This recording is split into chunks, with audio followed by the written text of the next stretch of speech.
my name is Dana Golden. We're going to be continuing today with insurance markets. We're going to finish it up with a worked example on flood insurance. And I'm going to show you where to get some data about insurance markets in case you're interested in working on the interaction between climate change and insurance. So, scenario, an individual has an initial wealth of $200,000. There's a 2% chance of experiencing a flood causing $50,000 in damages. The individual is considering purchasing flood insurance.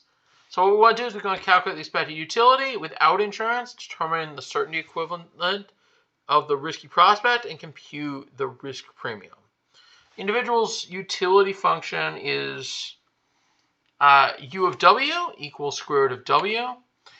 Expected utility without insurance is the wealth if no flood equals 200,000.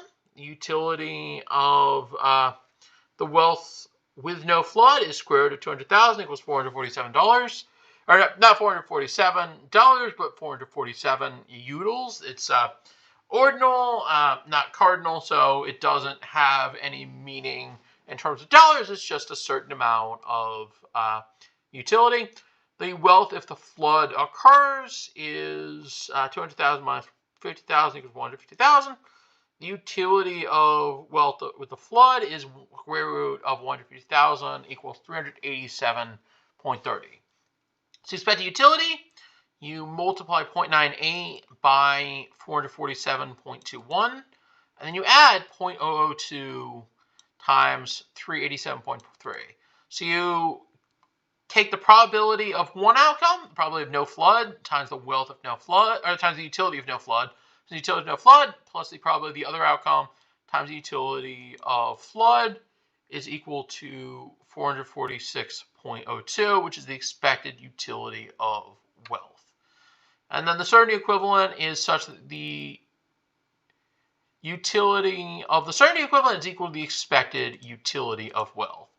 So square root of the certainty equivalent, because we're solving for the certainty equivalent, equals 446, which is our expected utility.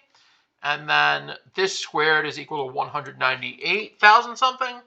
So the expected wealth is 199,000. So notice this number is smaller than this number. So there's this little bit of wiggle room that you have where you are willing to pay a little bit more than your expected losses. You're willing to pay 70.36. The negative side did not be there. I'll fix that in version of the slides. But yeah, you're willing to pay 70.36 more than the expected loss to avoid the risk. So an actuarial fair premium. So to find the premium that's the least amount so that the insurance company is made whole, we do probability times the loss, 0.02 times 50,000 is equal to 1,000. So the premium has to be at least 1,000. The wealth after paying the premium is 200,000 minus 1,000 equals 199,000. The utility with insurance is the square root of 199,000 equals 446.09. And so if we compare this to the utility before, we see that slightly greater with insurance than without insurance, which indicates that purchasing insurance increases the expected utility. It wasn't a huge increase. It was like a very small increase, but it was an increase. The reason it's not huge increases because these are not big losses, so they're not really changing this individual's life that much. But yeah, you can offer a contract of $1,000 that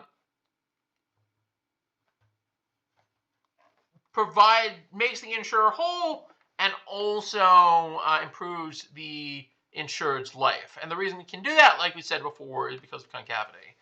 So climate change from an insurer's perspective. A lot of you are probably going to be working for, maybe interviewing for insurers, and they're going to say, how do you think climate change will impact my industry?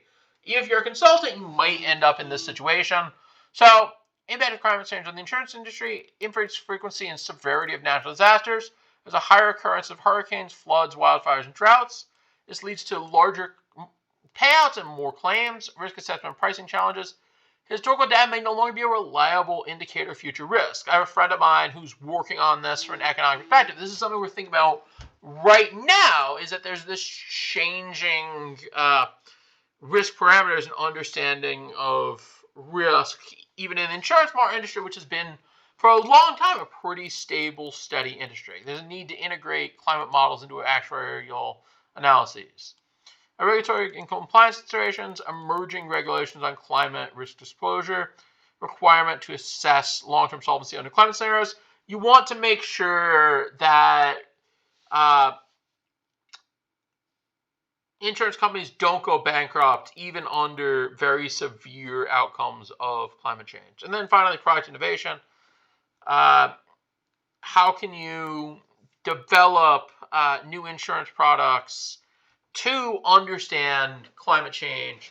And how can you create incentives for risk mitigation by your clients? So I want you to really internalize these. I want you to come back to the slide. I want you to think about, like, this is the world we're living in now. How can we, and how can you, as an environmental economist, find ways to help your employer help people deal with these? How can you create better risk assessments? How can you comply with regulations? And how can you create better insurance products? Sources of climate and insurance data. Intergovernmental Panel on Climate Change has a very good comprehensive climate assessment reports. World Meteorological Organization has global climate data analysis. The NOAA, or the National Oceanic and Atmospheric Administration, has climate data records and weather events. The U.S. Geological Survey has great natural hazard data on earthquakes and floods. You should take a look at. I deal with them a lot from metals data, which I'll talk about later in the class, but this is some good ways you can get them for insurance data. And then also there's some reports that come from the industry, which is Munich Nat Cat Service, which includes a database on natural catastrophes. By the way, all these links are live. You can 100% just click them in my notes and go to all these places. The Swiss Re-Institute, which includes research on insurance and climate risk. And then also NASA has the Goddard Institute of Space Studies, which includes climate change research and data, including a lot of visual data on climate change. And then the NCAR and UCAR both have climate models and data that you can look at. This is from an educational institution that is very good. I'm going to leave it there. I hope you have a great day, and I'll see you next time to talk about imperfect information. Have a great day.